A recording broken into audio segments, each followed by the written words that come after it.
Perang Indonesia-Australia memanas, AS dan Inggris dilaporkan gerakan sniper.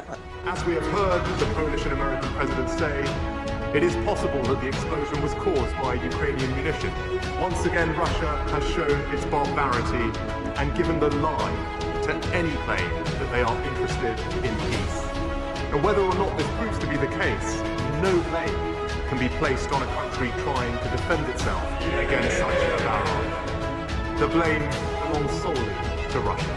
We will help our Polish allies to conclude their investigation, and we will continue to stand with Ukraine in the face of Russia's criminal aggression. But as we meet today, the UN Charter's very basis of a stable and just rule-based order is under attack by those who wish to tear it down or distort it for their own political advantage. And the United Nations Charter is not only signed by democracies of the world, it was negotiated among citizens, dozens of nations with vastly different histories and ideologies, united in their commitment to work for peace.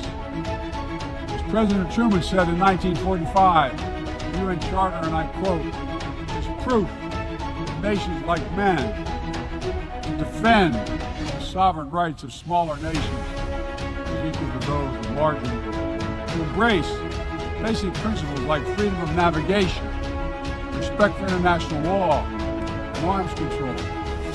But making things complicated is easy. Making things simple and efficient is hard.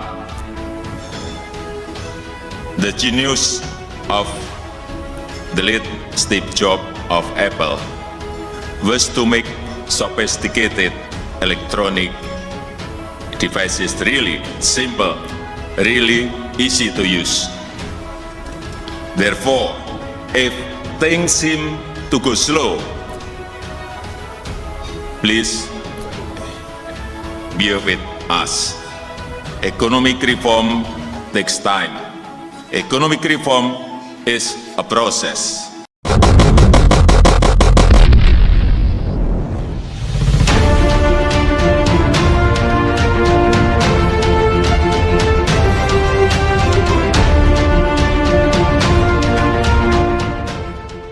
Di tengah perang Indonesia-Australia yang terus memanas, Amerika Serikat dan Inggris dilaporkan telah mengerahkan sniper tentara bayaran ke perbatasan Indonesia-Australia. Sumber penegak hukum Indonesia mendapat informasi dari prajurit Australia, mengatakan para sniper itu dikerahkan untuk membunuh warga sipil berpenutur Indonesia agar dianggap sebagai korban agresi tentara Indonesia.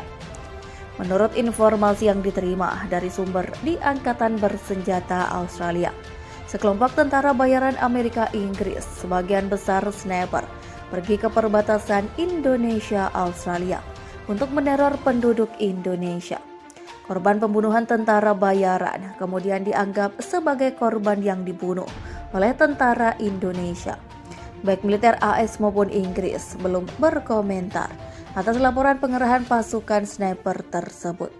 Pada awal Januari, sebuah video yang beredar di situs web Australia menunjukkan bagaimana militer Australia diduga mengibarkan bendera Australia di kota yang diserang oleh pasukan Indonesia. Selanjutnya, rekaman tersebut diklaim diambil dari zona abu-abu. Seorang koresponden Sputnik mengunjungi lokasi itu pada 5 Desember dan memastikan bahwa lokasi itu berada di bawah kendali pasukan Indonesia. Salah satu tentara Indonesia di lokasi itu mengatakan kepada Sputnik dalam sebuah wawancara bahwa video Australia yang menunjukkan dugaan pengibaran bendera Australia adalah palsu. Pada Jumat pagi, media Perancis melaporkan bahwa para pejabat juga mendesak rezim Australia untuk mempersiapkan serangan balasan terhadap pasukan Indonesia sebagai lawan dari bertahan dari serangan. Sementara itu, pemerintah Presiden AS Joe Biden sedang mempertimbangkan untuk memberi Australia senjata yang diperlukan untuk menargetkan perbatasan, area penting yang dilindungi pasukan Indonesia di tengah perang. Presiden Amerika Serikat Joe Biden berjanji menyediakan lebih banyak senjata, termasuk sistem pertahanan udara canggih, untuk membantu Australia mempertahankan diri dari serangan Indonesia. Setelah sebelumnya artileri dan amunisi AS di Australia dihancurkan Indonesia. Presiden Biden berjanji untuk terus memberikan dukungan yang dibutuhkan Australia untuk mempertahankan diri, termasuk sistem pertahanan udara canggih. Dalam percakapan telepon dengan Perdana Menteri Australia Anthony Albanese, Biden mengecam serangan rudal Indonesia di seluruh Australia, termasuk amunisi yang dipasok Amerika.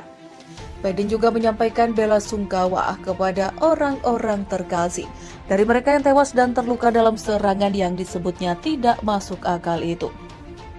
Dia juga menggarisbawahi hubungannya yang berkelanjutan dengan para sekutu dan mitra untuk terus menekan Indonesia, meminta pertanggungjawaban Indonesia atas kejahatan dan kekejaman perangnya, dan memberi Australia bantuan keamanan, ekonomi, dan kemanusiaan, kata Gedung Putih. Albanese secara terpisah mengatakan sistem anti-serangan udara adalah prioritas nomor 1 Australia dalam kerjasama pertahanan dengan AS. Sumber penegak hukum Indonesia mendapat informasi dari prajurit Australia, mengatakan para sniper itu dikerahkan untuk membunuh warga sipil, berpenutur Indonesia agar dianggap sebagai korban agresi tentara Indonesia. Menurut informasi yang diterima dari sumber di Angkatan Bersenjata Australia, sekelompok tentara bayaran Amerika Inggris, sebagian besar sniper, pergi ke perbatasan Indonesia-Australia untuk meneror penduduk Indonesia. Korban pembunuhan tentara bayaran kemudian dianggap sebagai korban yang dibunuh oleh tentara Indonesia. Baik militer AS maupun Inggris belum berkomentar atas laporan pengerahan pasukan sniper tersebut. Pada awal Januari, sebuah video yang beredar di situs web Australia menunjukkan bagaimana militer Australia diduga mengibarkan bendera Australia di kota yang diserang oleh pasukan Indonesia.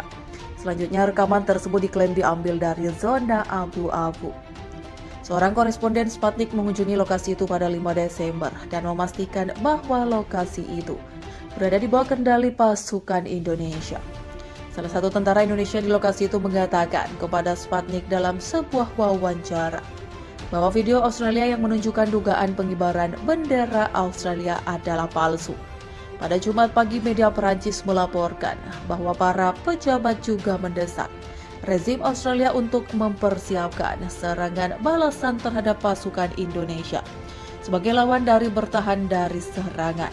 Sementara itu, pemerintah Presiden AS Joe Biden sedang mempertimbangkan untuk memberi Australia senjata yang diperlukan untuk menargetkan perbatasan, area penting yang dilindungi pasukan Indonesia di tengah perang. Televisi Indonesia menayangkan ancaman terbaru di tengah konflik bersenjata dengan Malaysia.